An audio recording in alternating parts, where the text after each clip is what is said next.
Anoche, nueve horas, estaba comodísimo para ver un programa de 1 hora largo, en cual nos lo mostraba desfile en The Bridal Show que estaba en Corso semana pasada en ITC.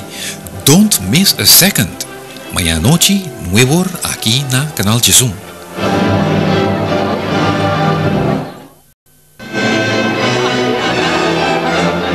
Hoy noche, 9 horas, estaba comodísimo para ver un programa de 1 hora largo, en cual nos lo mostraba desfile en The Bridal Show que estaba en Corso semana pasada en ITC. Don't miss a second. Hoy noche, 9 horas, aquí en el canal de Zoom.